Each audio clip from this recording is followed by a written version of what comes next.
Good morning বন্ধুরা, কেমন আছো তোমরা সবাই? আশা করছি সবাই খুব ভালো রয়েছো। যে যেখান থেকে আমার ব্লগটা দেখছো সবাই সুস্থ রয়েছো। আমি কনক, আর বেঙ্গলি ব্লগ উইথ মিনি চ্যানেলের নতুন আরেকটা ব্লগে তোমাদের সবাইকে অনেক স্বাগত জানাচ্ছি। এখন বাজে ভোর 5:30। আমার ঘড়িতে যদিও 5:45 দেখাচ্ছে, তার কারণ হচ্ছে আমার 15 মিনিট ফাস্ট করা রয়েছে। তো চলো তোমাদেরকে সঙ্গে নিয়ে নতুন আরও একটা ব্লগ শুরু করছি। সকাল সকাল রেডি হয়ে গেছি, আজ যাবো বিপত্তারিণী মায়ের পুজো দিতে। কালকের ব্লগে মানে আগামীকালের ব্লগে তোমাদের সঙ্গে শেয়ার করেছিলাম যে আগের দিন রাত্রে আমি কী প্রিপারেশন নিয়ে রেখেছিলাম পরের দিন যাতে আমি পুজোটা দিতে যেতে পারি। তো ঘরে সমস্ত কাজবাজ কমপ্লিট করে রেখেছিলাম। সকালবেলা জাস্ট বাসি ঘরটা একটু ঝাড় দিয়ে জল ছড়া দিয়ে আমি রেডি হয়ে বেরিয়ে পড়ছি। মিনি ঘুমাচ্ছে, যার কারণে আমাকে না এই বসার ঘরটাতে আমাকে রেডি হতে হয়েছে। আর সেরকম একটা শাড়ি পরার অভ্যাস নেই, তাই যেরকমভাবে পেরেছি একটু শাড়িটাকে ম্যানেজ করে পরে নিয়েছি। কেমন লাগছে জানি না, তবে তোমরা কমেন্ট বক্সে জানিও কেমন লাগছে। আর শাড়ি বেশ অনেকদিন পরেই পরলাম, তো ঝটপট বেরিয়ে পড়ি। মিনি উঠে গেলে আরেক মুশকিলে পড়বো।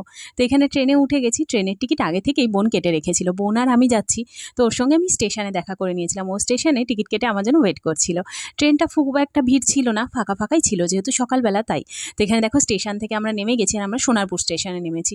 নামার পরে রাস্তার দুধারে দেখছি পুরো ফুলের দোকান সারি সারি লেগে রয়েছে। ইচ্ছা হচ্ছিল এখান থেকেই ফুল কিনে নিয়ে যাই, তবে বোন বলল যে মন্দিরের সামনেই তুই ফুল পেয়ে যাবি, এখান থেকে শুধু শুধু বই নিয়ে যাওয়ার কোনো প্রয়োজন নেই।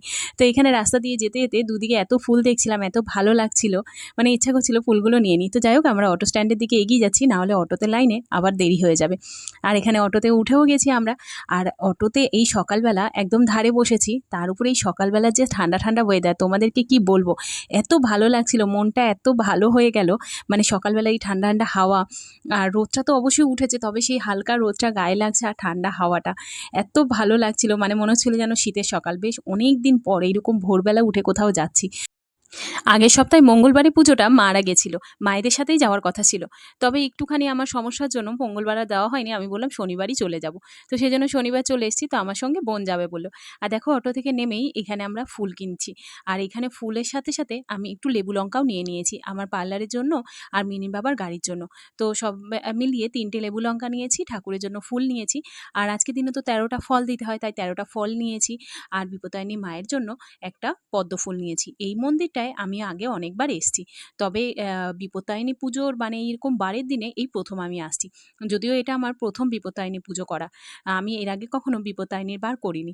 তো আমি সেরকম একটা নিয়ম জানি না, তবে যেটুকু মা বলে দিয়েছে বা শাশুড়ি মা বলে দিয়েছে সেটুকুটাই নিয়ম পালন করব, কারণ আমি এই বিষয়ে খুব একটা কিছু আমার জানা নেই। তো মা বলেছিল যে 13 রকমের ফল নিতে হয়, বা 13 রকমের আজকের দিনে নাকি 13 রকমের লুচিও খেতে হয়। তো লুচিটা আমি বলেছিলাম যে কিভাবে আমি পারবো 13খানা লুচি করতে। তো শাশুড়ি আমায় বলেছে যে 13খানা ছোট ছোট লুচি বেলবি, না হলে একটা লুচিকেই ছিঁড়ে ছিঁড়ে 13 টুকরো করে খেয়ে নিবি। তো যাই হোক, ফুল টুল আমাদের কেনা হয়ে গেল। আর নিয়ম কি কি আমি জানি সেটা তো অবশ্যই তোমাদের সঙ্গে শেয়ার করবো, আর যদি কিছু ভুল হয়ে থাকে তোমরা আমার কমেন্ট বক্সে জানিও। তো এখানে দেখো মন্দিরের সামনে চলে এসেছি, আর বেশ ভিড় দেখছি মন্দিরের সামনেটা এসে। এত ভোরবেলা এতটা ভিড় হবে ভাবতে পারিনি, তবে আমার কিন্তু ভোরবেলা পুজো দিতেই বেশি ভালো লাগে। কারণ আমার মনে হয় মানে বেলা হয়ে গেলে মনটাও না ঠিক সকালবেলার মতো ফ্রেশ থাকে না। যত বেলা হতে থাকে মনটাও একটু চঞ্চল হতে থাকে, তাই সকালবেলা ফ্রেশ মনেই মাকে পুজো দেওয়া আমার মনে হয় সব থেকে ভালো লাগে।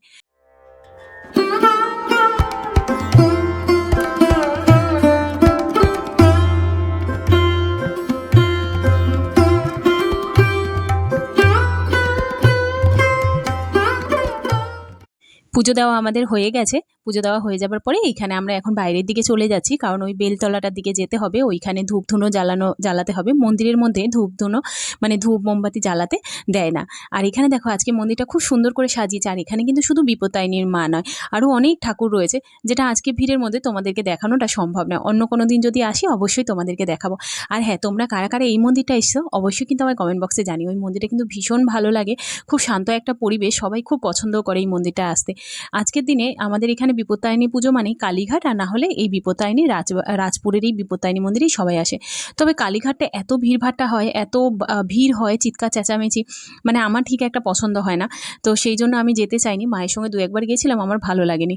তো সেই জন্য আমি ঠিক করেছিলাম যে আমি বিপত্তারিণী মায়ের কাছেই আসবো, যদিও মারাও এবছরে বিপত্তারিণী মায়ের কাছে এসেই পুজো দিয়ে গেছে।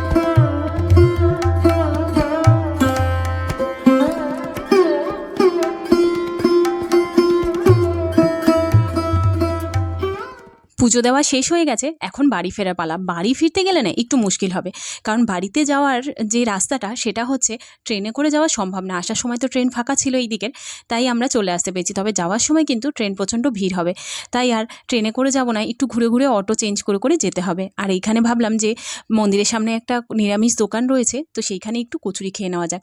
তো এই পুকুরটায় দেখো মাছ চাষ হয়, যত সাদা সাদা ছোট ছোট দেখতে পাচ্ছ তোমরা চোখে, সেগুলো কিন্তু সমস্ত মাছ। এত ভালো লাগছিল, প্রচুর মাছ ছিল পুকুরটার মধ্যে, দেখতেও খুব ভালো লাগছিল, মাছগুলো পুরো ঘুরে বেড়াচ্ছিল সামনে। তো এখানে জ্যোতি আর আমি একটু খেতে বসে গেছি, বেশ অনেকক্ষণ ধরেই ওয়েট করছি, কারণ ওদের দোকানটা খুলতে আজকে দেরি করেছে। অবশেষে আমাদের কাছে চলে আসলো কচুরি আর ছোলার ডাল। গুনে গুনে রাখলাম যে 4টে কচুরি খেয়েছি, তারপরে কিন্তু আমাকে আজকে সারাদিনের মধ্যে 13টা শেষ করতে হবে। খাওয়া দাওয়া শেষ করে ঝটপট বাড়িতে চলে এসেছি, আর যদিও বাড়িতে চলে গেছে কারণ ও অফিস যাবে। আর আমি আসার সময় মিষ্টি দোকান থেকে একটু কচুরি আর একটুখানি আলুদম নিয়ে এসেছিলাম। যেখানে খেয়েছিলাম ভেবেছিলাম সেখান থেকে নিয়ে আসবো, তবে নিয়ে আসতে আসতে না কচুরিগুলো একদম ঠান্ডা হয়ে যাবে, খেতে ভালো লাগবে না। তো মিনির বাবাকে দিয়েছি, অফিস চলে গেছে খেয়ে, আর এখানে মাকে দিয়ে দিচ্ছি। সাথে না একটু জিলাপিও নিয়ে এসেছিলাম, আমি একটু জিলাপিও খেয়ে নিয়েছি। আর এদিকে আমার জন্য দুপুরে একটুখানি সাবু ভিজিয়ে দেবো, দুপুরে সাবুটা খাবো। মা বললো রাতেই লুচিটা খাস, কারণ দুপুরবেলা খেলে যদি গ্যাস অম্বল হয়, তো সেই জন্য এখানে একটু সাবু ভিজিয়ে দিচ্ছি। আর প্রচণ্ড জানো তো টায়ার্ড লাগছে, মিনিকে সকালের খাবারটা খাওয়ানো হয়ে গেছে, ভাবছি এখন একটুখানি 1-2 ঘন্টা রেস্ট নেবো। শরীরটা এতটাই টায়ার্ড, ব্লগটা আর বেশিক্ষণ এগিয়ে নিয়ে যাওয়া সম্ভব না। তো চলো ব্লগটা শেষ করি। কেমন লাগলো অবশ্যই কমেন্ট বক্সে জানিও, ভালো লাগলে একটা লাইক।